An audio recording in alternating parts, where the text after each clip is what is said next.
This podcast is brought to you by the North Dakota Petroleum Foundation. From heating our homes and powering our vehicles to cell phones, clothing, and medical equipment, oil and natural gas makes everyday life better. North Dakota Oil and Natural Gas, advancing the possibilities. Learn more at ndpetroleumfoundation.org. In addition to recording this podcast, I also write newspaper columns, and this Christmas season, you can give the gift of news and get a special deal subscribing to the publications I publish in. That's the Fargo Forum, Grand Forks Herald, Jamestown Sun, one low price, you get them all. Gift the news, call Santa's hotline at 800-274-5445 and give an annual news subscription for 50% off this holiday season. It's the perfect gift to keep anyone on your list informed. Simply call 800-274-5445 to give the gift of news.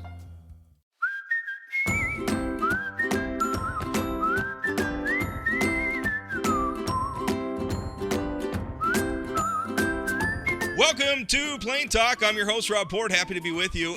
This week we have, of course, joining me as he always does on Wednesdays is Chad Oban. And our guest this week is State Representative Jeff Hoverson. He's a Republican from Minot. He is a member of the Bastiat Caucus that Chad and I talk about a lot on this show. And talk about also like in the context of divides within the North Dakota Republican Party and everything else. We've been talking about this a lot. I assume that Jeff has seen me writing about it and heard maybe this show talking about it and reached out to me and asked, hey, can I be on your show? Let's have a civil conversation about this stuff. And I said, well, absolutely. That's what this show's all about. So Representative Hoverson is our guest. But before I start, I've always got to do this part where I tell you that if you're listening to this show by streaming it through a web browser or something like that, hey, consider subscribing to the podcast on Spotify. And by the way, I've been watching the stats.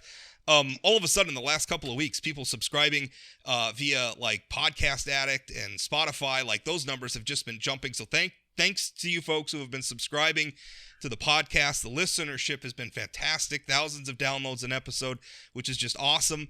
I appreciate every one of you taking the time to listen to us talk about nerdy North Dakota political stuff.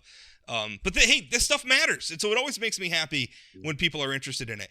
But yeah, if you haven't subscribed, it's super easy. Just whether it's Spotify or, Apple Pod or whatever, like the podcast should be available. Search Plain Talk Rob Port. You'll find it. You can subscribe. And that really helps the show out. I appreciate it. And if you think about it, leave a review too. All right.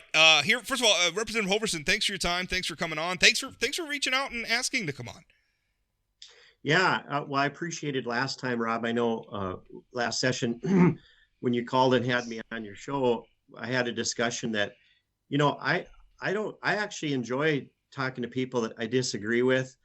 I don't even mind if you use adjectives like I've gotten a lot of posts from different people, you're a moron, you're nutty, you're idiotic. No, I don't think I've used any of those words to describe you. Well, not me personally. No. I wasn't implying you. I'm just saying that I don't mind those kind of things. What I mind the most, and what I want to say I appreciated that you did last time we had an interview, is that you represented me accurately. It's not about that we have to agree or disagree. We can think whatever we want to about other people that disagree with us. But I said, okay, if Rob will accurately represent my views and as best he can, and me, game on. So that's what led to this. Yeah. And that's not always easy to do. I mean, it's hard. I mean, as somebody who's in that position, like I obviously have feelings about maybe some of the policies you're proposing. And so it's hard for me to write about those policy and not be critical. Like if I'm being critical of them, I mean, that's not necessarily me name calling or whatever. It's just me saying, boy, I really don't agree with this stuff. I think this policy is silly or stupid or whatever. And that's what it is. That's right. That's the debate. That's what we're supposed to do. That's the game we're in. Yeah. So what made you want to reach out? I mean, what made you want to come on and think that this discussion is important? I thought, Rob might be a good one for a civil discussion to take place on, especially this whole issue. Well, I offered two subjects that I'm interested in that I think need to be aired out. And one is what we've been reading about in the past. And it kind of started with, I think is it Jeremy from the Fargo Forum called me about the departure of Oban and Pullman, naming me and amongst others with this divide. There's a lot of talk about this divide and in the Republican in politics and the toxicity and Sure. stuff like that. So I thought, rather than one echo chamber going on over there and one over here, Sure.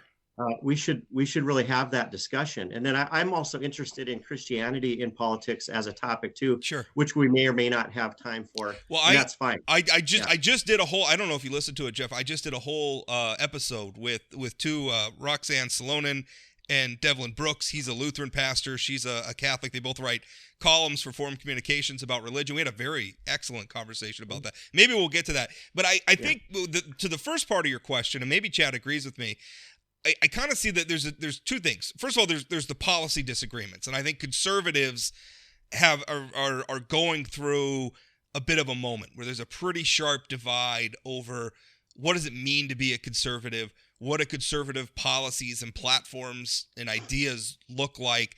There's a divide over that, and then there's also a divide over how should conservatives articulate themselves. It's almost like there's the two fronts are substance, which would be policy, et cetera, and style, which is how do we talk, how do we comport ourselves. Right. So let's talk about the latter first. I mean, during the special session, at one point you called me, and before I even called you, and I ended up writing about this, but you had made comments about the majority leader, Representative Pollard. I'm trying to remember now. I think it was, you could correct me if I'm wrong, I think you said something like it was spineless or didn't have enough spine or something like that. And then you subsequently apologized and you felt bad. I think a lot of that stuff, I look at the way the Bastiat Caucus talks about other Republicans and their rhinos or their communists or there's a lot of hot stuff out there. And I look at that stuff and I just don't think, and I've given plenty of it back myself, although I feel like I'm reacting and not initiating, but I don't know, maybe that's me just being self-serving, but I look at a lot of that stuff and I struggle with it, Jeff. Do you struggle with it on your side? You mean with the whole idea of like the vocabulary in the fight? You mean well, I get it. I get your concern. When I apologized, it was out of decorum to publicly call out anybody on the floor. But I think at the same time, we're North Dakota, and we ought to be a little thicker skinned, I think, as well. So I see it kind of both sides, and I think rhino is a fair term. I think it's accurate. And I think there is a divide between the platform Republicans and the rhino Republicans. And the rhinos have had the privilege, they've had the power. So whether you want to say Bastiat Caucus or conservative or whatever, when they fight back, and maybe it isn't always in perfect order, but when they fight back, I think they're often looked at the side that's being uncivil. But I think if you look at the big picture, you have to also take into consideration that there is a genuine battle going on, not only within the Republican Party on views, and it's no small thing. These aren't just minor disagreements. These are actual, votes and things that are happening in the Republican Party that call into question whether or not you are actually a Republican or not, and therefore misleading the public. You're misleading the people who pull the lever. When most people pull the lever to vote for an R, there's a certain set of basic assumptions that are made, and a lot of people I don't even think realize. So who do you appeal to? If you can't appeal to your leadership because the leadership's a part of the problem, well, you're kind of stuck. So that's a brief intro. I'm not saying I'm right all the way, but. Yeah, I want to jump into this civility conversation. Obviously, Senator Oban is somebody near and dear to me. And I hear a lot during the session about the incivility. And I want to. And by the way, Chad, I've just met you. I don't know are you her husband? I am. Yes. Okay. And I like her as a person, by the way. And so just so you know that. I do too. But I struggle a little bit, Representative Hoverson, with the idea that the civility doesn't affect things. And I'm going to take you back to a Tioga Tribune article from October 27th of this year, where you spoke at a meeting with Representative Ertelt and other people. And you said those advancing issues related to vaccine and masks are enemies of liberty. And you urged action against them. Right. Then Representative Ertelt said, those who are enemies of liberty are our enemies. They are our enemies. And then Justin LaBarre said, the price of liberty has been and always will be human blood.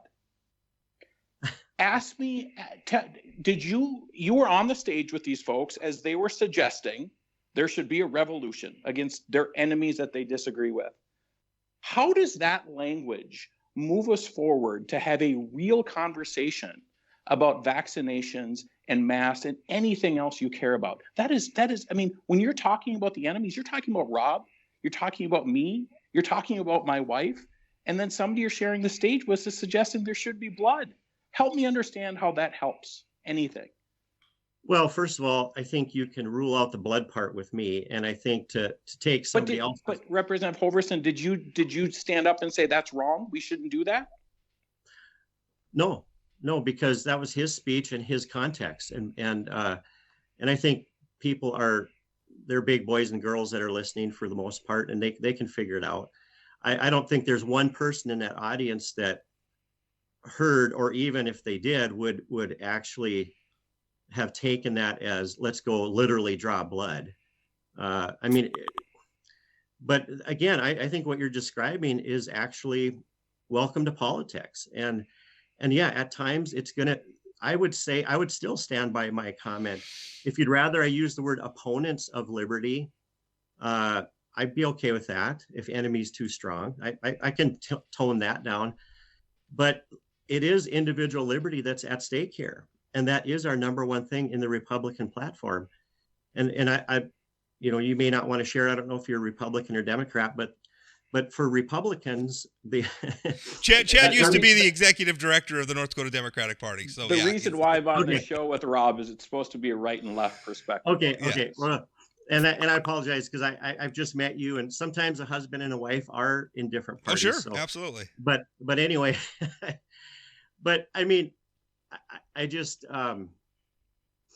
it would take a little thought to respond. You made a lot of points, and so my brain's a little bit slow. But at the risk of repeating myself, there is a divide, there is a battle, and there are opponents. And I think it's actually much better to name what you think the other side is an opponent of, rather than I don't like the idea of you have to go with party against party or group against group, person against person. The reason I would say they are enemies isn't because they disagree with Jeff Hoverson or our group or the Sons of Liberty of whom we were speaking to. That was the crowd we were speaking to. I would say we named what they are enemies of: liberty, individual liberty. And the context, keep in mind, was vaccine mandates. I don't think that's unfair or uncivil. I think that's part of the battle. That's how we want to win, and we want to win not because Jeff is victorious, but so that liberty is victorious. So let me I don't see a problem with it. Let me go, because there's other examples too. Representative Cole Christensen was on a talk radio show a few weeks back at KFYR, and a person called in. It was Bob Wheeler, who ran for chairman of the North Dakota Republican Party. And so during the show, like Bob Wheeler calls in and he says, Cole, and I'm paraphrasing here. I posted the audio in a column and people can go look that up. I don't have it in front of me. So but it was words to the effect of, at what point are we just going to have to pick up a gun and go, right? And he was kind of talking about, the world's going to the left and everything else. At what point are we going to pick up a gun and go? And Cole Christensen, instead of shutting that down, said, he kind of went off this thing like, yes, guns are a last check on tyranny. And I got to tell you, as a Second Amendment supporter, I believe in that, right? That's why I believe it's important. That's why I think we have the Second Amendment. I do think it's a last check against tyranny. But to it seemed like, and I talked to Representative Christensen after this, and I think he agreed with me. I don't want to put words in his mouth, but I said, you're pandering to this guy. Right. And I worry that everybody gets so much of this is becoming performative, and it's not about really, I'm trying to promote my policy. It's I'm trying to rile up the crowd because I'll get a lot of Facebook likes and I'll get a lot of people to sign up to my newsletter or whatever. That worries me when it becomes, I get to, a lot of times to me, it comes off as performative. And if you want to talk about defending liberty, I mean, I could turn that around and I could say one of the bills introduced during the special session from, and I'm forgetting which, but it was a lawmaker in the Bastiat milieu who introduced it. And it would have prohibited employers from implementing as private citizens, private employers from implementing their own vaccine mandate. Meaning that if I run, I don't know, if I run a restaurant, if I run, you would have supported that. You would have said, you would have banned private businesses from being able to make a decision for vaccine mandates. Couldn't I turn that around and say that you're anti-liberty? If you're going to tell that private business owner that they can't set the terms of employment at their own business? Yeah, let me respond to that. And that's a fair challenge back to me. I will say that this is good discussion. That was a struggle for me, but what I've come to realize is the context is the larger battle, and the companies, the coercion, the primary source of the coercion and all of the false science and the ignoring of the science is coming from the government, and it's the government that's really at fault, and so we really don't have a true free market when we're dealing with a lot of these businesses, especially the corporations. And so that's where if you're gonna put me in the corner and have me choose between individual liberty or especially when it comes to putting something inside my body versus the employer's choice, which in many cases, I would say most cases, is coerced and based on false misinformation anyway, and it's untested at the very least. Yeah, I would say I'm going to go with individual liberty at that point. I'm not saying Chad wants to ask a question too, but I just want to interject because we can have that debate, right? What you said is that you said it was perfectly fair for me to come back on you and say, aren't you being anti-liberty by telling these business owners, these private business owners, that they can't set their own policies? And we can have that debate, and we can. That's a good debate to have about liberty and maybe where it ends and where it begins. But the problem is that when you're talking about it, you called me the enemy because I don't agree. So how do we engage in that debate in good faith about where liberty begins and ends, and if it should end at all? How do we engage in that debate if you've started with you're either with my interpretation of it or you're the enemy, and we ought to, blood is what you pay to fight tyranny and everything else. Like, if that's where you're starting, how do we have the debate, Jeff? Well, yeah. I mean, if you're going to isolate it to just that one thing, again, that's fair. And I'm sorry to cut you off, Chad. I'll try to keep my part brief, but when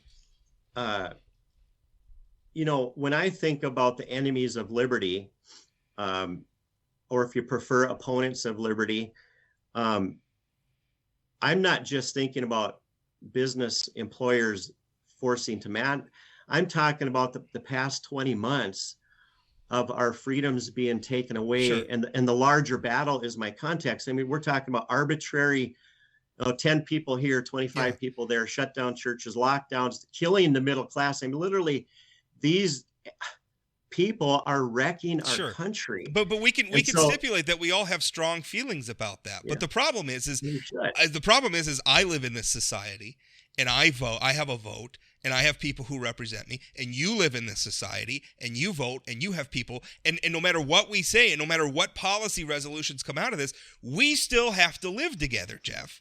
And if you started the debate, I mean, you still have to engage with me, and I have to engage with you. And if you started the debate with that guy's the enemy, well, if that was your only, if your only thing, I mean, I think there are even people in that room who probably disagree on the business part. So I think that's a little bit of a outlier. But Representative Hoverson, I think that's the whole point, right? I mean, if the first conversation I have with you, it's you saying, I disagree with you on this one issue, so therefore you're the enemy. How do we ever get back to a place where we can agree on things if you've already identified me as the enemy? Because you may be talking about one issue, but when I hear I'm the enemy, right? I mean, that you know, I think of overseas people who are attacking our country and whatever. So I just think that language matters. I mean, you said earlier that when the gentleman said the price of liberty has and always will be human blood, you said everybody in that room knew that he didn't really mean it. I don't believe that. I don't believe that because words matter. And when we're using words like that, that affects our ability to make what your vision is for the country, what my vision is for the country. Words matter. Okay, thank you, Chad. And if I can respond to your first point, first of all, at least for me, I think it was pretty clear that Sebastian and I were talking about the rhinos in the legislature. Okay, we weren't necessarily talking about Rob Port or Chad Oban, but still a fair point you make. And so let's do that. When it comes to liberty, let's find common ground. I'm willing to do that. But where do we agree then? Let's shift our starting point from that. And I'll lay that aside and say, okay, I apologize for implying that you're an enemy of liberty. So when it comes to individual liberty, let's find common ground. Let's do that. I'm willing to do it right now. Where do we agree? So I think one of the places we need to start with in order to find common ground is having a shared set of facts, right? And that's very difficult when, you know, I know as the spouse of a legislator, you all get information from a lot of different places, right? And so ultimately what a legislator has to determine is who do they believe? And It seems to me watching the last legislative session, the special session, you had all these experts, medical and hospitals and whatever, come up and talking about things. But many people in your caucus and other places say, well, I've seen this stuff on the internet. I've talked to this doctor over here, whatever, that are sort of outliers. How do we get to a point where we can even have the conversation without shared facts? And when we're getting our information from such wholly different places, you don't believe who I believe, which are doctors, right? And I don't believe who you believe, who are people on the internet. And part of the problem, I could tell as somebody who works in journalism, is you can, and I tell this to my coworkers all the time, two different people with different worldviews and different life experiences can look at all of the facts that go into a news story, right? Like what the headline should be, what the lead should be, you know, which quotes are we going to include, which quotes are we going to cut off, which graph are we going to put in, which photo are we going to, I mean, those are all editorial judgments that somebody is making, and two different people could look at all of those facts and organize them differently and arrange them differently and produce two very different stories that are both factual but have very different tones to them. And that's hard because even people who are trying to be fair and acting in good faith can just see the facts in very different ways and come to very different conclusions. Well, and I appreciate the conversation going here right now. We're a bit far from the divide topic, which I wanted to make a couple more points, but that's okay. Let's see. I'm trying to remember what Chad said. You had me on the hook for something there, Chad. Where you get your information from? Oh, right? yeah, I think that ultimately is what makes it difficult to have the conversation. Let me share my perspective, okay? And this may be something you might give credibility to, and you may not. That's fine, but hopefully you can trust me when I tell you that I have been listening, reading, studying this issue like others. I'm not the only one. Oh, by the way, Rob, on your other point, not the whole Bastiat wasn't together on that business liberty thing. You know, there's strong Bastiat people that, okay. So back to Chad, sorry. You're right. It is a matter of who you trust for the facts. And here's what I found out in my 20 minutes of, I made more phone calls over this issue than probably almost any issue.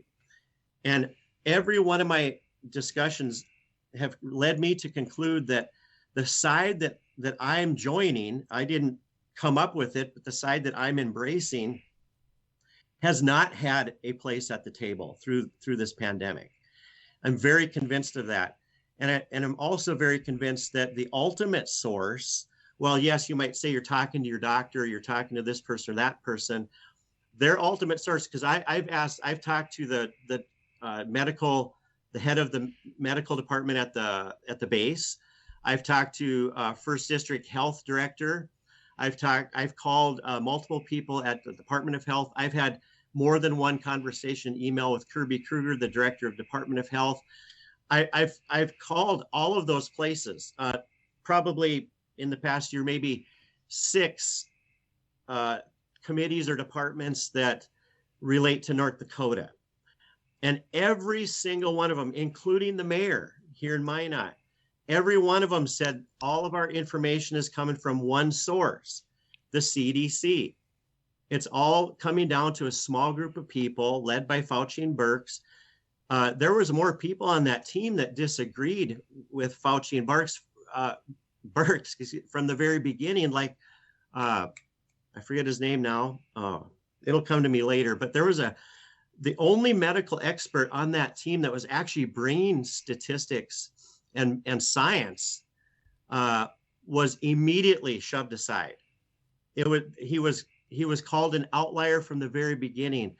And so my response to you, Chad, is, and again, I'm not expecting you to agree with me, but my conclusion is that it's really on, if I can use a term, your side, that if we can narrow it down to 2 sides, the other side really is ultimately trusting one source called the CDC, FDA.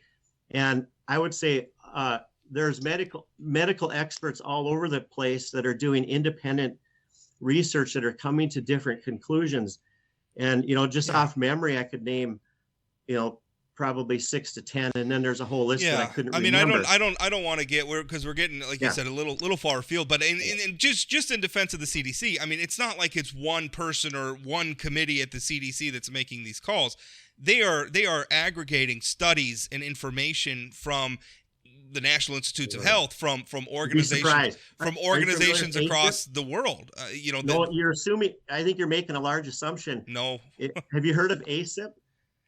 Have you ever heard of ACIP? Well, I don't want to start debating the vaccines on this show. Right, I think what we're trying to talk about is the divide. Yes. In the Republic, and sometimes, honestly, it can kind of seem like.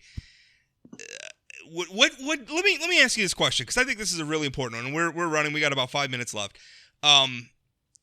What do you think? Because we've had two legislative sessions this year. We had the regular session, starting in January through the spring, and then we had the special session in November. Out of all of that policy making, to you, what was the best? What was the best bill? What was the best thing the state of North Dakota did? I think the worst thing you can do in these times is have us be in Bismarck, frankly. North Dakota would be better off if we stayed home. Chad and I agree on that. Maybe. Yeah. What's the old what was it? Is it the Mark Twain quote where life, liberty, and property is in jeopardy as long as the legislature's in town? There'd be a few obviously I'm a little partial to the mask mandate. That was kind of a personal thing. As my only one bill that actually passed and overrode the governor's veto. It's the only one of your bills passed. Yeah. But let me, so that's, because I thought you might say that. And that was interesting to me because I was just looking, Governor Burgum just put out, because he's going to be doing the state of the state. He just announced in Fargo. By the way, I don't think that was the best bill, but go ahead. Oh, sorry. I'm sorry. Okay. Well, what was the best bill? Well, and I'm sorry, Rob, if I didn't mean to cut you off. No, that's fine. I mean, I personally obviously liked it, but it was a big one. Sure. But I liked the nullification bills better.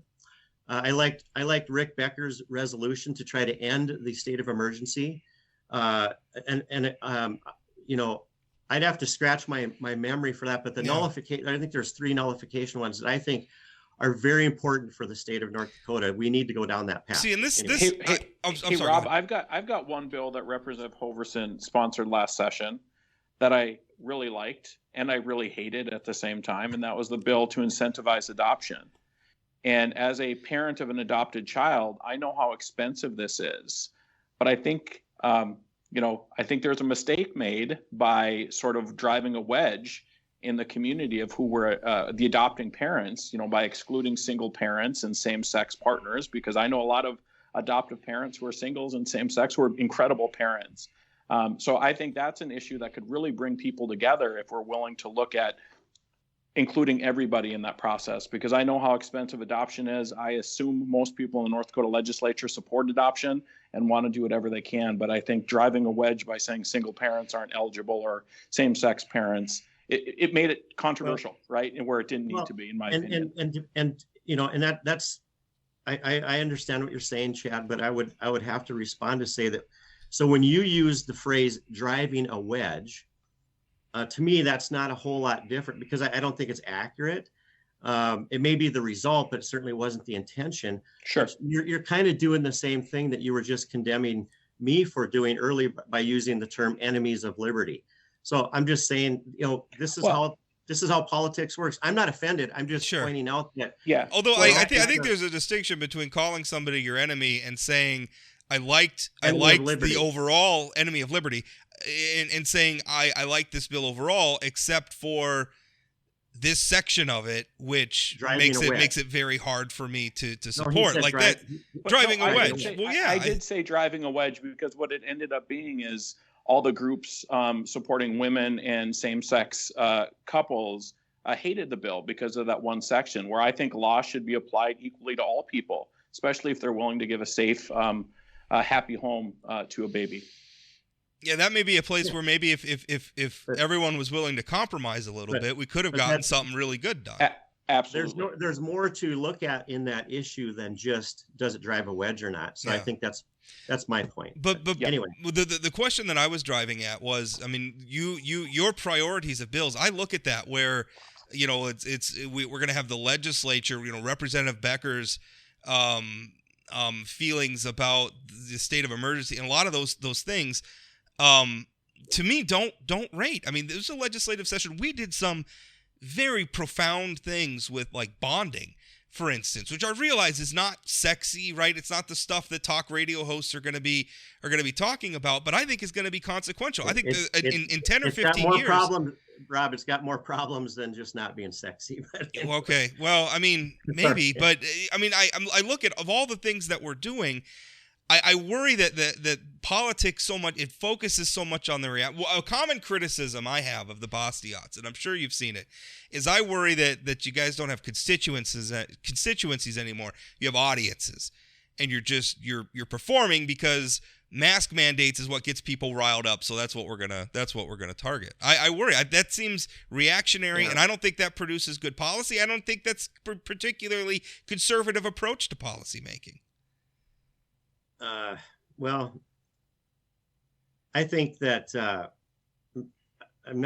had a little hard time following how you got to that conclusion, but to have the Bastiats or conservatives or Republican platform people fighting for the platform, to me, I think actually is the way back to good policy, because it comes down to your view of government. The platform, as a Republican, we believe, as I believe, I agree with the Republican platform, that we need to shrink our government and limit the power, not allow the power to be taken away from the individual people and given to, especially in the larger battle. I agree with that. That's why I supported the bill that would have forced business owners into a certain vaccine policy. Okay. I'll give you that one. So, but for the most part, the rhinos, if you look at the larger picture, the reason for the divide getting wider is not because the conservatives or the Bastiat are moving. We're staying in the center of where we've always been. the left is moving further to the left, and that's why we're seeing more of a divide.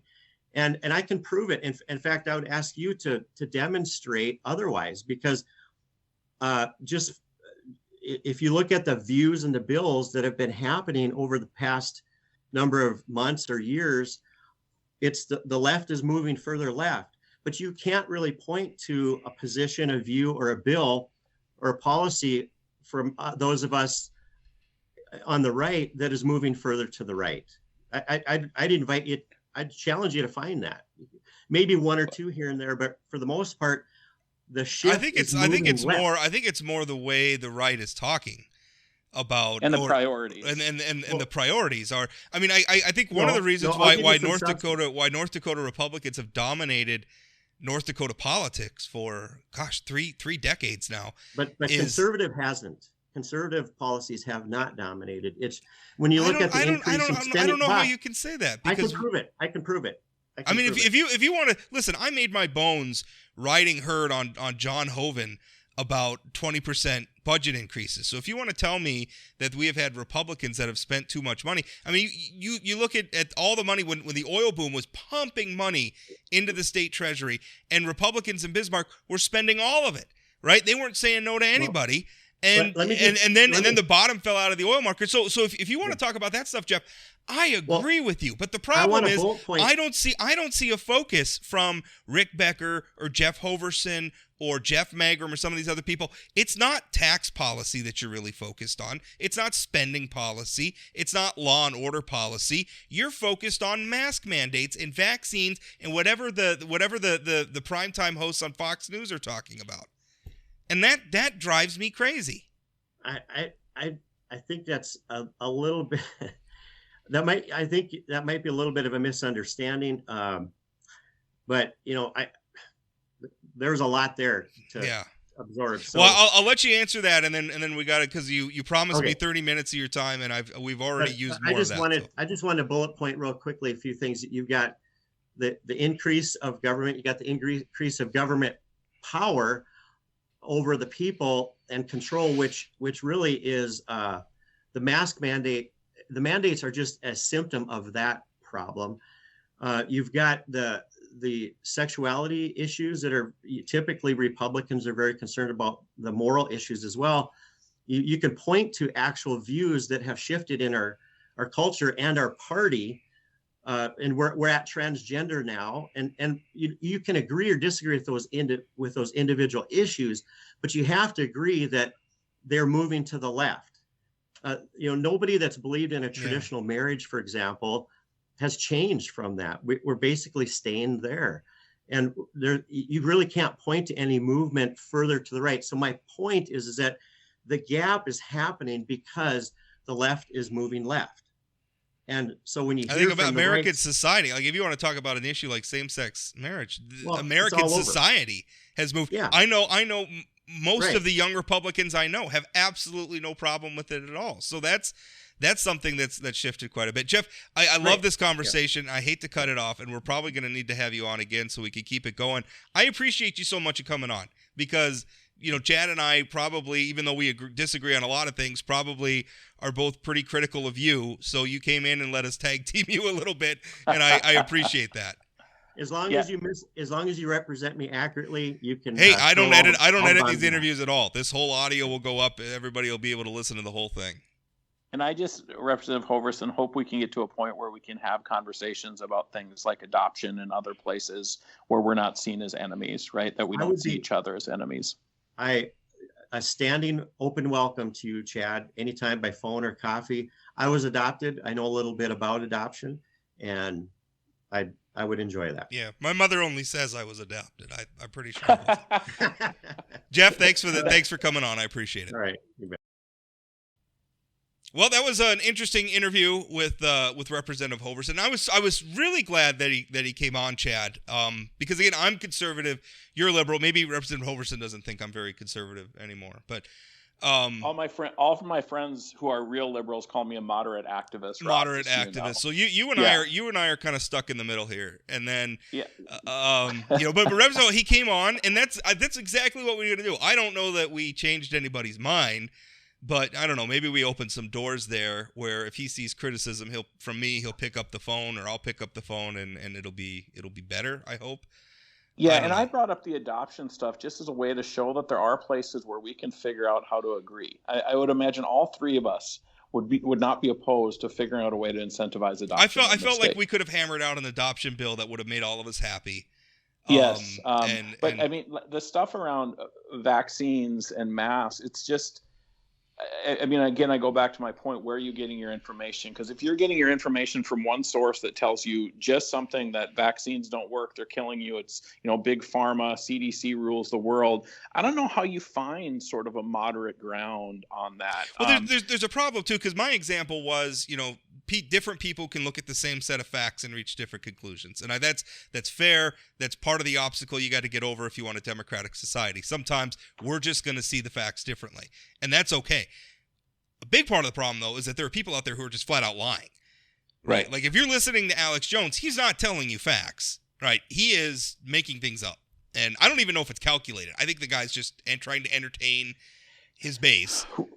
Right, and I think that one of the questions that I wanted to get to with Representative Hoverson is, like, I can't figure out where the line is when people stop trusting their doctor. And you and I have talked about this before, that if my kid is ill, I trust my doctor, but on the vaccine, I don't trust my doctor. It seems like things are squishy, and I encourage everybody to get a doctor they trust on everything. Right, and get a second opinion too. I mean, it's not like you just have to swallow everything your doctor tells you whole. Like if something's not ringing true or something, talk to another doctor, get other advice. But for crying out loud, don't get your advice from Facebook memes or from talk from radio the Google hosts, machine, or even from a columnist. Like, don't even, like, I'm not even telling you get vaccinated because I've done the research and I feel like I know what I'm talking about. I'm telling you because I personally got vaccinated. I looked at the information. I believe it, but I think you ought to consider it and talk to your doctor. Like, that's my advice to you. I'm not telling you what to do. All right, so let's move on. Let's talk about some in the weeds, nerdy political stuff that is yours and mine, bread and butter, right? That's what people come to the show for. They're just lining up to listen to us to talk about. Well, actually, the audience numbers are very, very good. So. Well, I was going to ask you, is that unique listenership, or is it just me listening to us all week long? Just on repeat.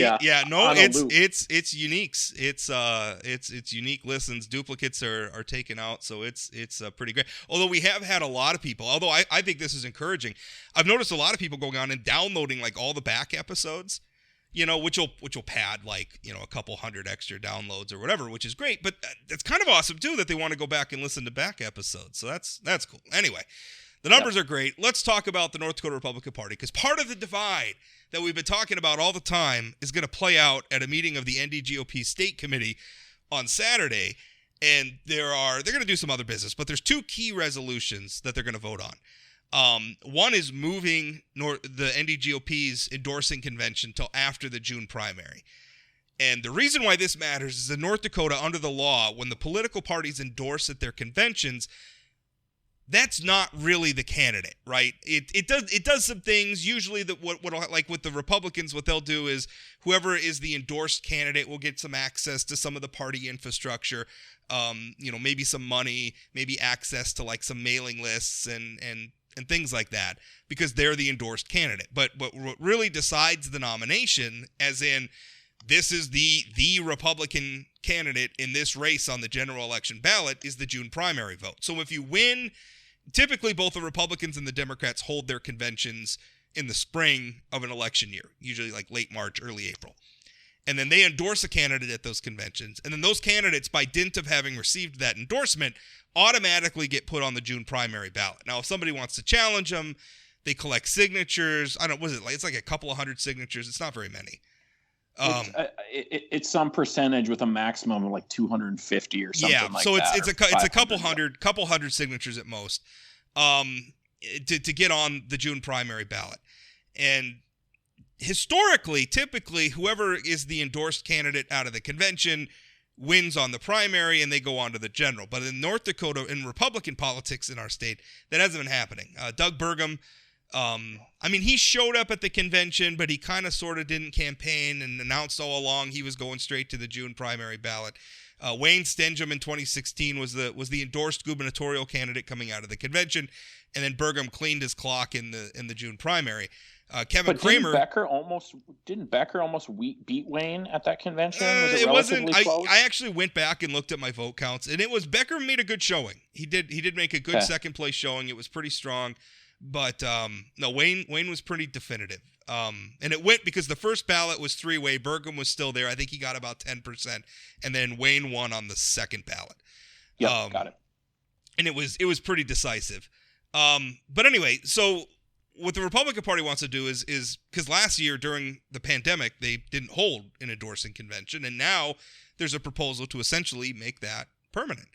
And I actually talked to the guy. He's a district chairman who's proposing. He's a district chairman out of District 1 in Williston, Eric Nelson. He called me about it. We had a good conversation because I go back and forth about this a little bit, but it's a hotly contested issue among Republicans.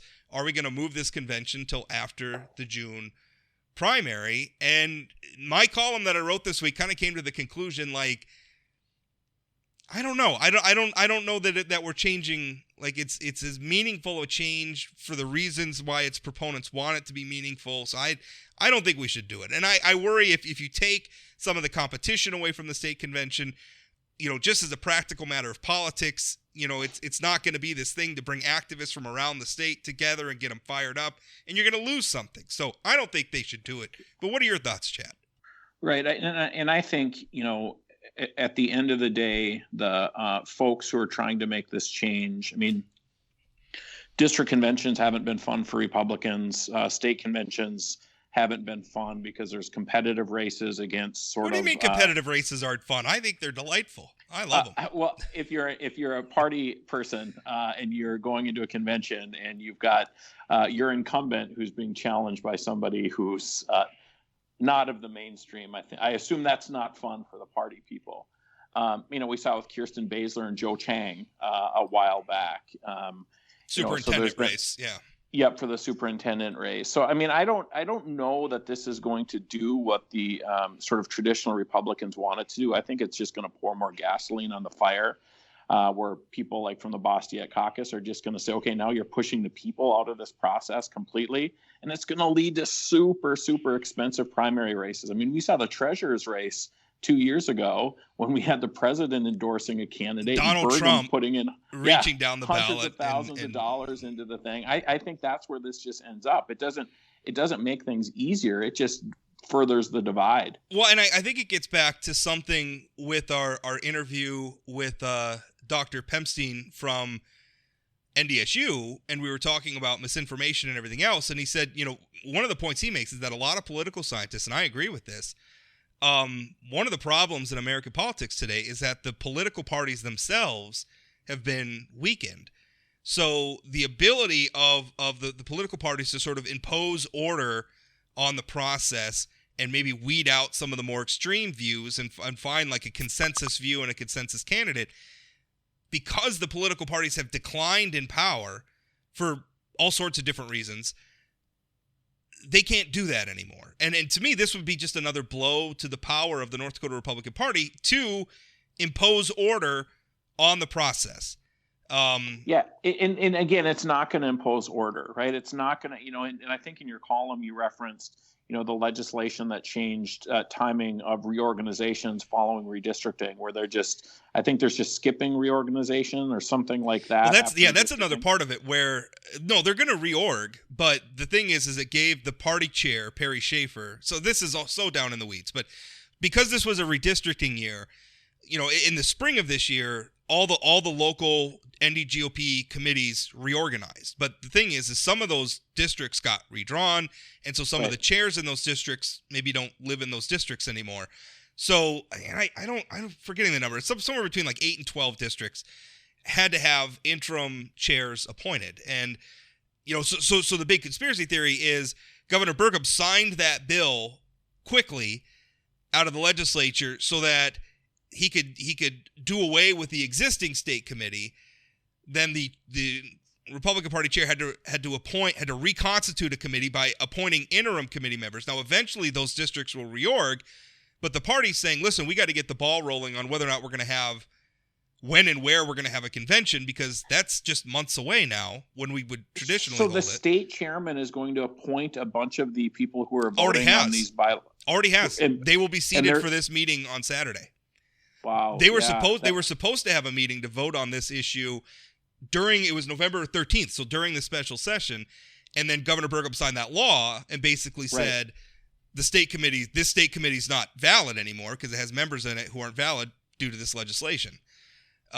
So there's people who say there's chicanery. Now, the other side of that argument is, Governor Burgum's job is to act on the bills the legislature sends him. So I don't know, I don't know if it's a great conspiracy theory or anything like that, but I do know that most of the powers that be in the GOP don't really enjoy the process of reorganizing and having to deal with, folks coming out of the woodwork and being angry and yelling and, the Charles Tuttles of the world coming up and screaming at people. And calling people Nazi and everything else. And that's the Republican, we saw that this spring, and I wrote about it pretty extensively, where there was a push from that Bastiat, whatever sort of, I mean, essentially what it is it's leftovers from the Ron Paul movement who have jumped into and are trying to take over the North Dakota Republican Party. And they didn't make much ground, but that was a very chaotic process.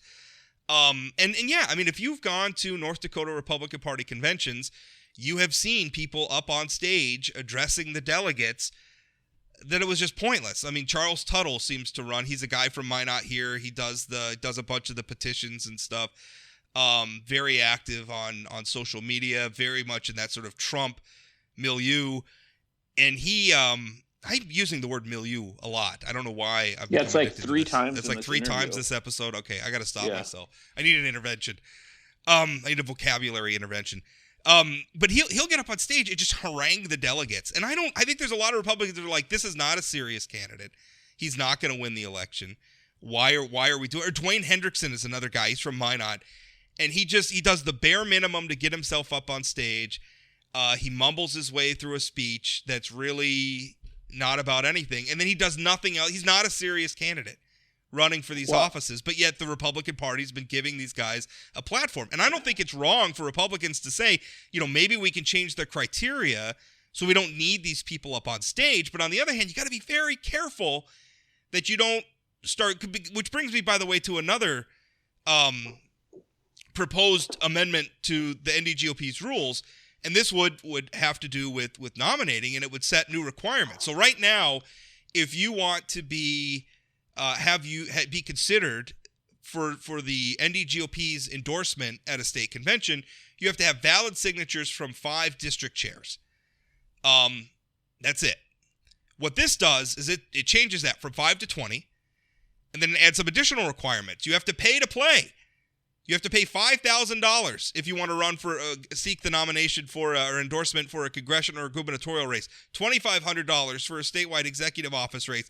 $1,000 to be a national committeeman or woman. That's basically the delegates to the National Republican Party. And then also any person who has sought the endorsement of another political party or affiliation in the past 10 years would be prohibited from seeking the NDGOP's endorsement. Now, I understand the intent.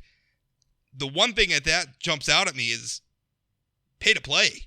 I mean that. Yeah, and it's not like those dollar amounts are like huge dollar amounts, right? I mean, not for a serious candidate that's going to raise some money, right? But the fact that it's any amount in order to be considered to be nominated by one of the major parties, the major party in the state of North Dakota, sort of gives me pause and makes me a little queasy. And you go back to like the Republican conventions. I've actually been to a Republican convention. I think it was in 2018. And I sat down, I was, had my little guest badge, and I think we got a booth, my employer did. And I work representing teachers. And the first speech I heard was a nomination speech, and I can't even remember who for. And all it talked about was how terrible public school teachers are and how they're indoctrinating our kids to be socialists. And I was 2018. I wonder if that was Joe Chang running for superintendent.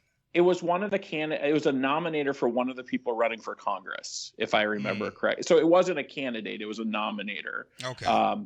But it was just like and I've had people say we need to get more teachers to go to the Republican convention. Well, and to hear that, I mean, that's not the views of most of the people in there, and certainly not the candidates that are running. But it's not the most welcoming environment. So my take on this, and again, this is something that Senator Kevin Cramer, wherever else you think about him, I think has a pretty good handle usually on the political pulse. The one thing he always told me is that political movements win through addition and not subtraction. And I think you always got to be careful when you're subtracting. I understand how frustrating it is what the Republican Party is going through right now, where we have some within the conservative movement, within the Republican Party, some very divergent views, whether you want to call it Trumpism or the Bastiats or whatever, but people who are very strident, who are very vocal, who are showing up and are difficult to deal with, frankly. I can understand wanting to try to dissuade them from coming, but I don't think you can do that. I think that's a mistake. I think if you want to beat them, what you got to do is you got to get your people out to the conventions, and you've got to elect the leaders that you think are better, and you beat them that way. Don't change the rules. Play the game better. Yeah, because I think the delegates that have been chosen to the Republican convention don't necessarily represent the people who are voting in a primary. I mean, you look at Kevin Cramer's win. You look at Doug Burgum. Kevin Cramer beat Brian Culp, right? Yeah. When Cramer did that in 12 for Congress. Yeah, but you go down the list, and often when there's a competitive race and somebody challenges the nominee from the convention, it's the challenger who wins. I mean, Burgum's the other example. And so that, to me, says the delegates that districts are electing don't represent the people who are voting in the primary. So I think your point is a valid one. The best way for the Republicans to take care of this divide is to play within the rules they have here and just out-organize the other side, and it's hard. About 5 minutes left. I spoke to John Trandom, who's a longtime Fargo area district chair, has held various leadership party positions within the party. Guy I respect a ton. Is definitely not in that sort of Bastiat milieu. In fact, I remember when it was the Ron Paul movement, back in the day, he was one of the district chairs, like calling me, like, who are these people? These or whatever. His argument, his rebuttal to what you just said, the idea that the convention is not producing, right? Because the NDGOP convention are the Republicans, like the hardcores, right? The people who show up, whereas the primary is maybe the more casual Republicans, and it's an open primary. So I know a lot of Democrats. I mean, when you look at, the crossover vote for Doug Burgum in 2016 was enormous. Trandom's rebuttal to what you just said is that it was two very unique situations where you had Kevin Cramer, who had already been on the ballot a number of times. He'd run for Congress previously. He'd been winning elections to the PSC. Had been a party leader, had a ton of fundraising contacts. And Doug Burgum, who obviously was independently wealthy, he said those two are the exceptions to the rule because they were unique circumstances, and that overall the party, and I mean, maybe that's right, because in the last decade, it's happened twice with two candidates. So maybe he's right. But I mean, that's his rebuttal. Yeah. Well, my question for why didn't Kevin Cramer win the convention then in 2012 with that whole background of being on the ballot and having these relationships and running the Republican Party? Yeah. But, I didn't pay attention that closely. I'm trying to think back to the dynamics, because I covered that heavily, and I'm trying to think back to the dynamics of why that was. Culp was a very organized guy, and one of the things that really helped him is he had big ties into the universities because he worked at NDSU and that, and he got a ton of college students there as delegates. That I think was a deciding factor. Although also, if you remember, Cramer skipped he didn't even show up to the convention. Like he didn't even seek the nomination, as opposed to Burgum, who kind of sort of sought it, but also said, if I don't win, I'm going to go straight to the primary. Cramer skipped it entirely. In fact, I remember because while I was watching the delegate votes on the floor, he was sitting next to me up in the bleachers. So, in fact, that's why it happened. He didn't even seek it. Yeah, and I remember thinking how interesting it was that it was Cramer who was skipping the convention, because he had been the chair of the party, he had been executive director of the party, that he was seen as sort of the party guy, and for him to say the convention doesn't matter was sort of a big deal. I think and again, I think this is a rule for any political movement, Democrat, Republican, conservative, liberal, libertarian, what have you. I think you got to be very careful about trying to make the game, and I don't even like calling it a game, because it's not a game. This is serious business. This is stuff that matters. But if I can be excused for using the term "the game," I think you've got to be very careful not to make it too exclusive, right? Well, and I think that sort of goes back to Hoverson calling people enemies and him sort of trying to make the case that he wasn't talking about you and I. He was only talking about rhino legislators. Well, again, that sort of makes the case. They're not going to find success unless they start welcoming people in rather than just accusing everybody of being the enemy. And I think the GOP could learn something from that. Yeah. Well, I think everybody's got to stop trying to other everybody else. Like you're an other. Right. You know, one thing and we'll close with this, but one thing that's really, I think, part of in 18 years of doing what I do, one thing that is there's no permanent victories. And I think maybe that's hard to understand when you're young and you first come into politics and you think, I'll win this election. We'll win this election. My side will win. My candidate will win. And then we won. Right? And the debate's over. Except it's not ever really over. There's always another election coming. The people who disagreed with you, the people who voted for the other guy or the other gal, as the case may be, they're still around. And they still matter, and they still have rights, and they still have every right to have their say on how they're governed. And so we've got to start approaching politics with that in mind. When the battle of politics is over, the campaign's over, we still got to live together. And you never know what's going to come next, right? I mean, I would have never guessed 10 years ago that you and I would be having a conversation about things that we some agree on and some we don't agree on. Right. I also, there's been times where I've worked with the Chamber of Commerce, and there's other times where they've been on the opposite side of something. There's not permanent, there's not permanent friends and there's not permanent enemies, especially in a small state like this. But there are permanent neighbors. Right? I mean, insofar as you got to live, we all have to live in our communities forever. And especially in a small state like this where you walk in downtown Bismarck and you run into people all the time. Erin tells great stories about knocking on doors and running into her opponents on street corners as they're knocking on doors. Did I ever tell you about the time Earl Pomeroy gave me his first class ticket?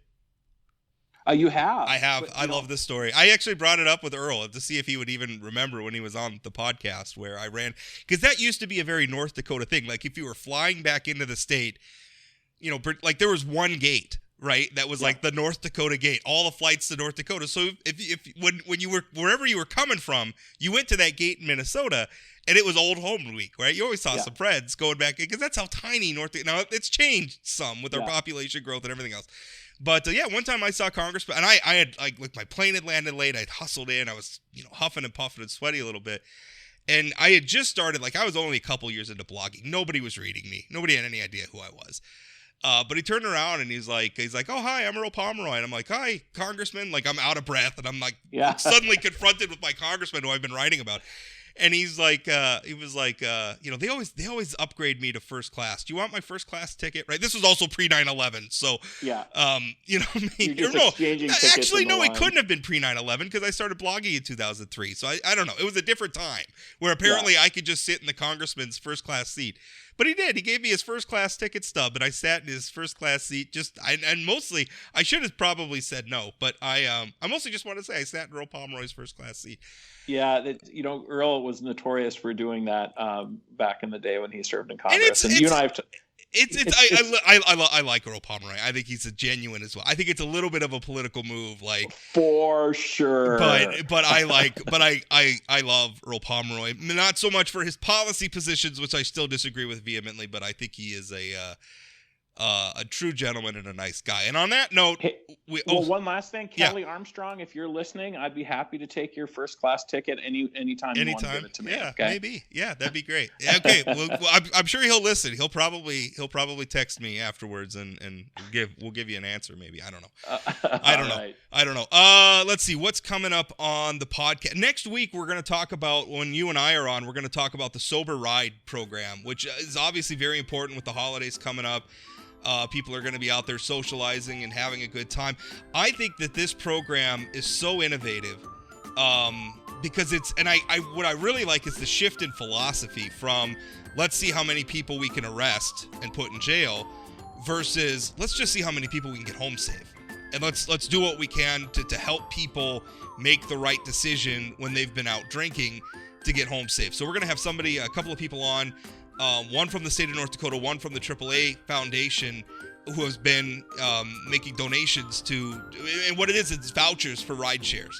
So we're going to talk a little bit about that program, how it's been running, what the future of it is. I think that's a lot of fun. That's a fun holiday topic.